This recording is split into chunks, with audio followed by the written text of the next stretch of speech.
Los movimientos antihegemónicos. Las estrategias de preservación y expansión del poder de las estructuras hegemónicas y de los estados subordinantes dan como resultado que en cada estado de la periferia se forme una estructura hegemónica de poder específica.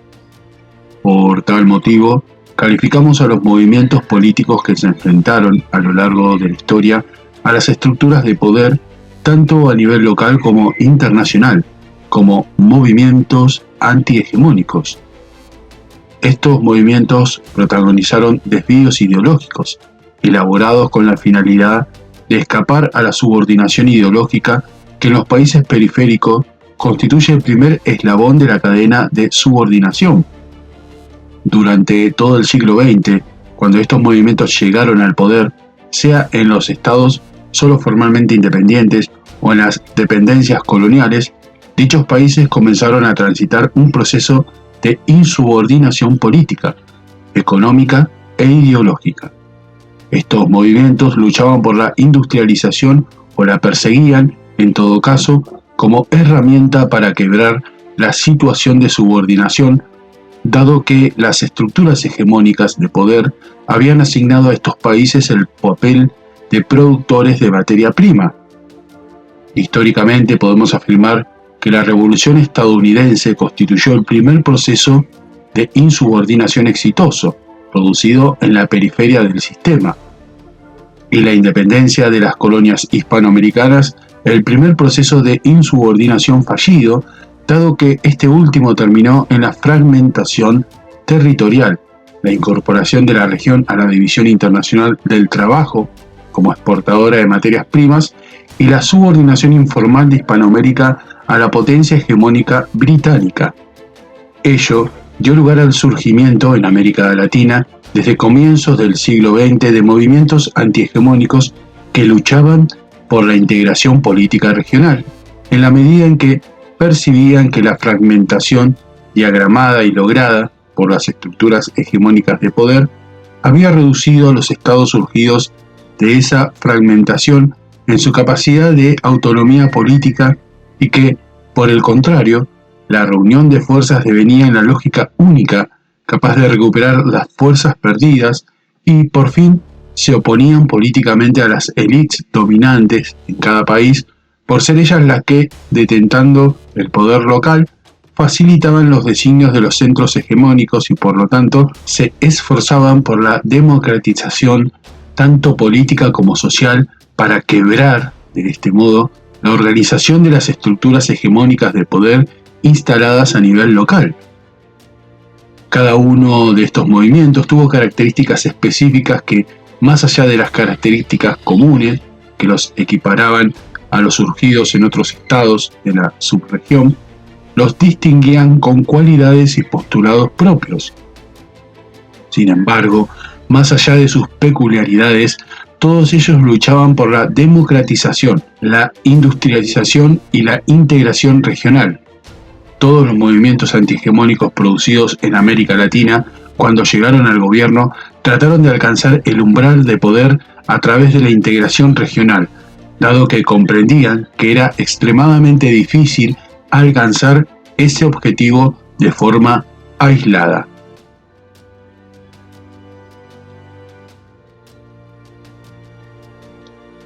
Capítulo 2. El umbral de poder. El concepto de umbral de poder. A efectos de comprender con mayor precisión los factores y elementos que marcan, componen y mutan la situación de los estados en el ámbito internacional, convirtiendo a unos en estados subordinantes y a otros en estados subordinados, situación relativa y por naturaleza cambiante, nos ha sido necesario elaborar una nueva categoría de análisis interpretativo. Esta categoría, a la que denominamos umbral de poder, no consiste en una mera invención arbitraria o caprichosa, sino en un concepto operativo que nos permitirá exponer de modo sintético una serie de parámetros que existen y se desenvuelven en el transcurso de la realidad histórica de las naciones y que determinan su situación relativa frente a las demás.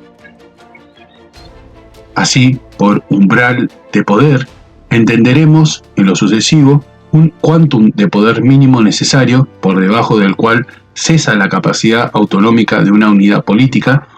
Umbral de poder es entonces el poder mínimo que necesita un Estado para no caer en el estadio de subordinación en un momento determinado de la historia.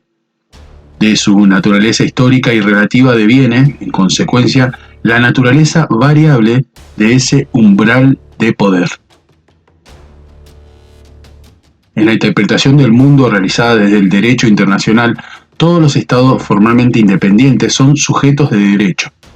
En la Asamblea General de Naciones Unidas, tanto la República Dominicana, Jamaica, Madagascar, como Estados Unidos o China, tienen un voto, valen un voto. Sin embargo, en la misma institución que consagra la igualdad jurídica de los estados, aparece el Consejo de Seguridad para hacernos recordar que todos los estados son iguales, pero hay algunos más iguales que otros.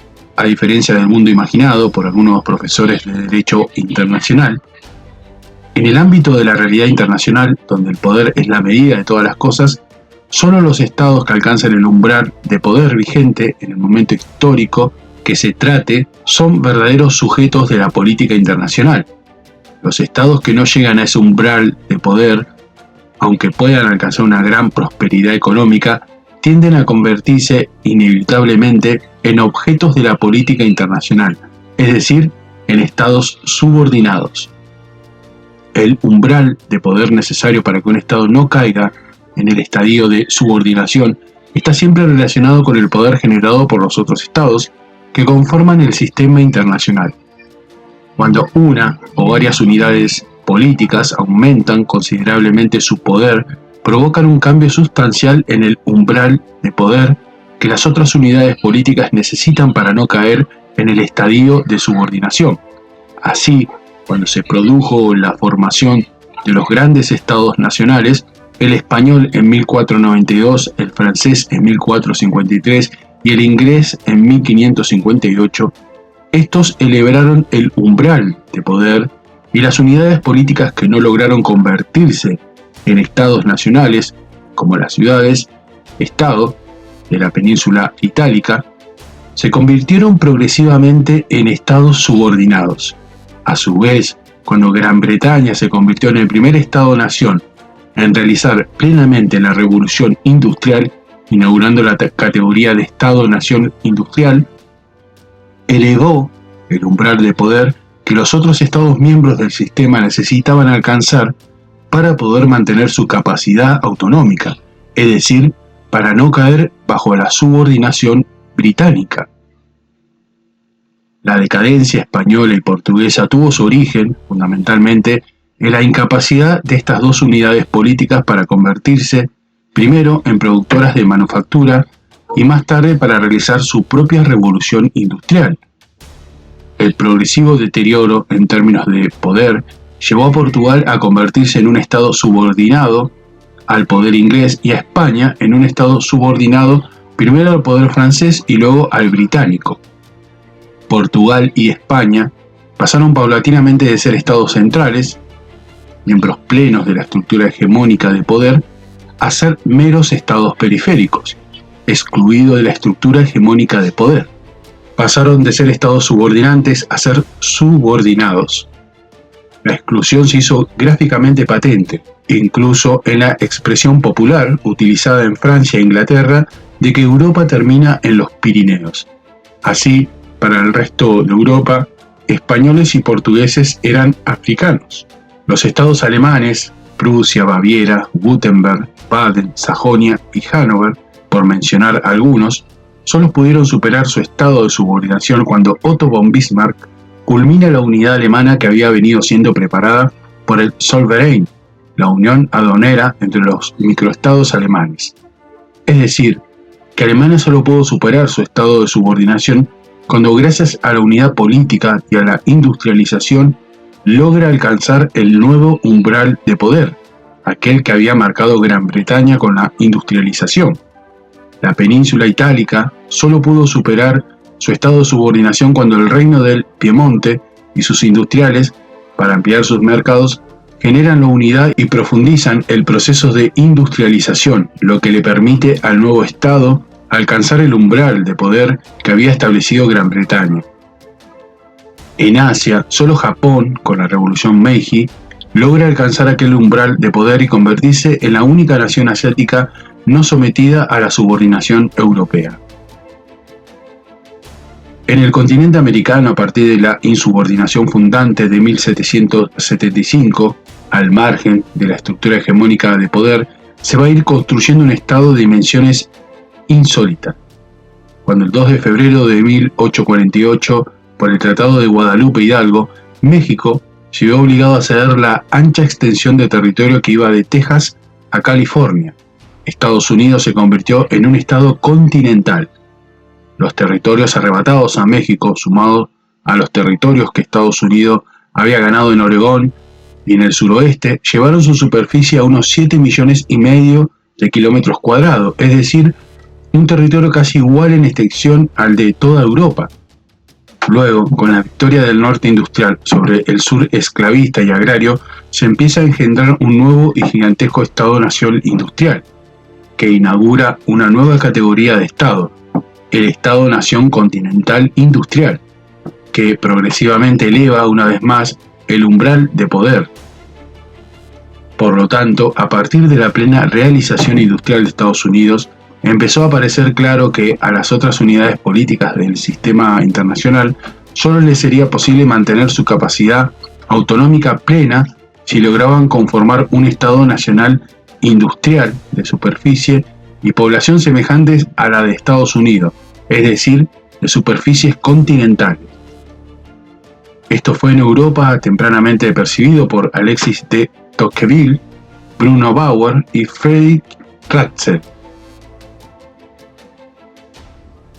En América Latina lo intuyeron José Enrique Rodó, Manuel Ugarte, Rufino Blanco Fombona, Francisco García Calderón y José Vasconcelos.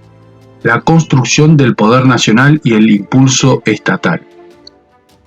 Para los estados periféricos sometidos en el sistema internacional a una doble subordinación, el objetivo estratégico fundamental no puede ser otro que alcanzar el umbral de poder.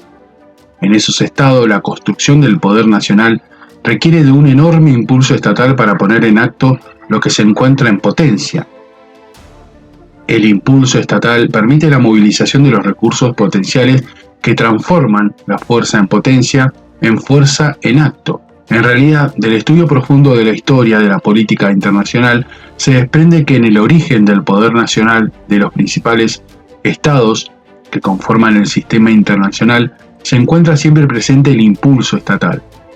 Esto es así porque el poder nacional no surge espontáneamente del simple desarrollo de los recursos nacionales.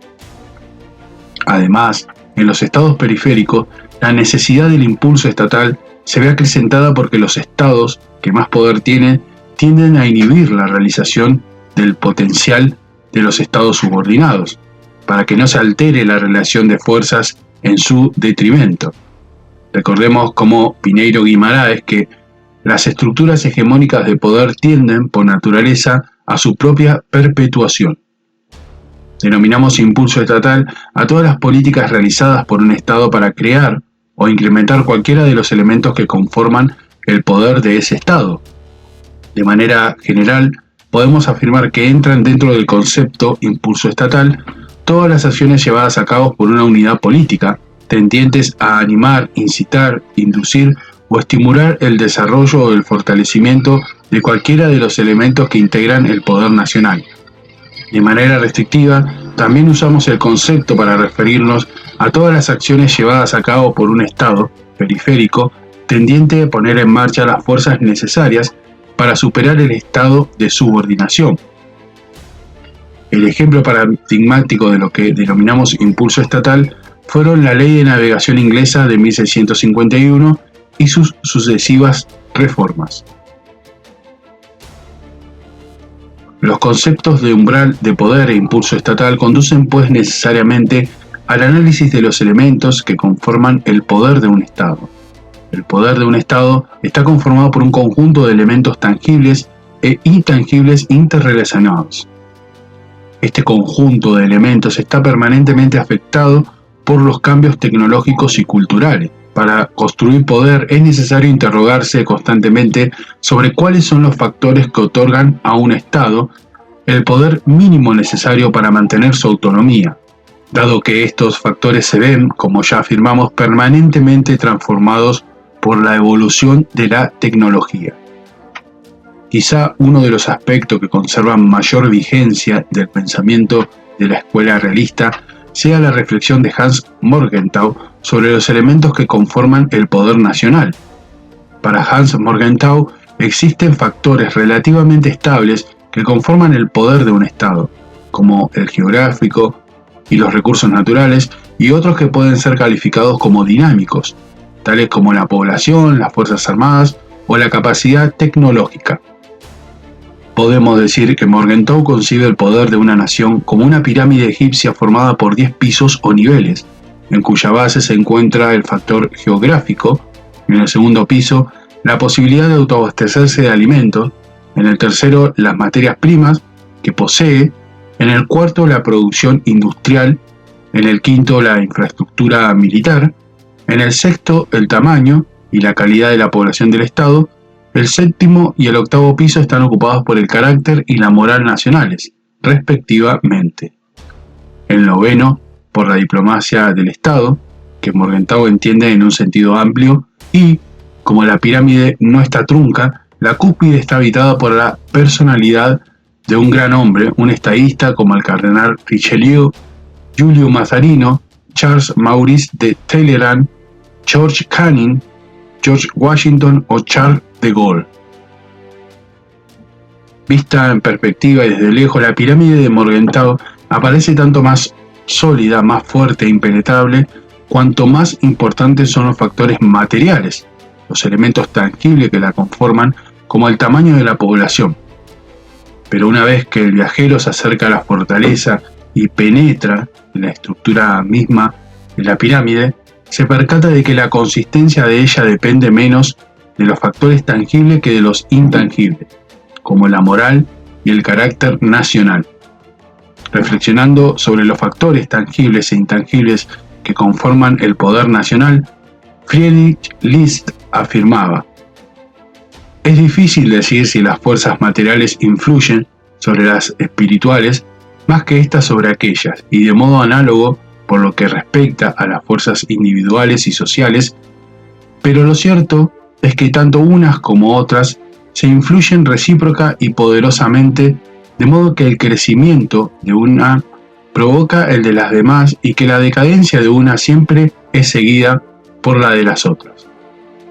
El mismo List, analizando el poder nacional de Gran Bretaña, se preguntaba: ¿quién puede decir la parte de estos favorables resultados que corresponde a la Constitución y al espíritu nacional inglés que otra a su situación geográfica y a sus circunstancias antecedentes, y cuál al caso, a la suerte, a la fortuna? Las corrientes del poder. Los elementos del poder, que no son factores estáticos ubicados en una especie de mundo de las ideas platónicas, sino elementos dinámicos que la lluvia de la historia puede, como en el caso del agua aplicada al cemento, disolver o solidificar, pero sobre todo transformar. Así lo advierte Morgenthau cuando afirma: los cambios cotidianos, por más pequeños e imperceptibles que parezcan al comienzo, influyen en los factores que inciden en la formación del poder nacional, agregando una pizca de fortaleza de este lado y borrando un grano de poder del otro. Todos los factores que hemos mencionado, con excepción de la geografía, se encuentran en un constante fluir, influyéndose unos a otros y recibiendo a su vez la influencia imprevisible de la naturaleza y del hombre. Juntos conforman la corriente del poder nacional, corriendo lentamente y alcanzando de pronto un gran caudal durante siglos, como en el caso de Inglaterra, o deslizándose empinadamente y cayendo abruptamente desde su cresta, como en el caso de Alemania, o moviéndose lentamente y enfrentando las incertidumbres del futuro, como en el caso de Estados Unidos. Dibujar el curso de esa corriente y de los diferentes afluentes que la componen y prever los cambios de dirección y velocidad es la tarea ideal del observador de la política internacional. Ahora bien, ¿cómo dibujar el curso de la corriente del poder mundial? ¿Cómo prever los cambios de dirección y su velocidad? ¿Existe un método que nos permita saber hacia dónde se dirige la corriente del poder?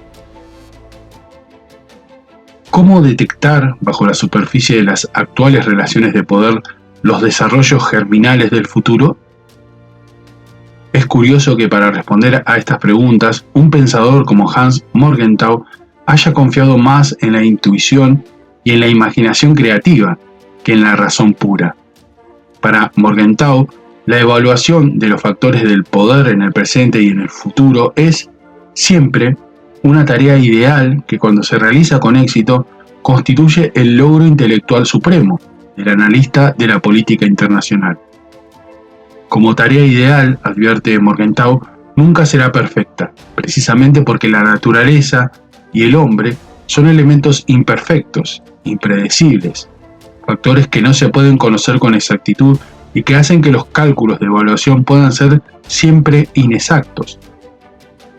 Sin embargo, si bien en cuanto tarea ideal resulta un imposible fáctico, en cambio es posible aproximarnos a ella. Morgenthau encuentra el principio de solución para resolver el problema de la evaluación del poder relativo de las naciones en el presente y en el futuro en la utilización de la imaginación creativa, consistente en la combinación del conocimiento de lo que es con las corazonadas, con intuiciones de aquello que podría ser. Imaginación creativa que nos puede proveer de un mapa que contenga las tendencias probables futuras. A través de esta imaginación podemos detectar, bajo las actuales relaciones de poder, los desarrollos germinales del futuro. Pero esa imaginación creativa, advierte Morgenthau, debe ser inmune a la fascinación que tan fácilmente imparten los factores de poder preponderantes. Un error en el cual corrientemente caen las élites políticas e intelectuales de la América del Sur.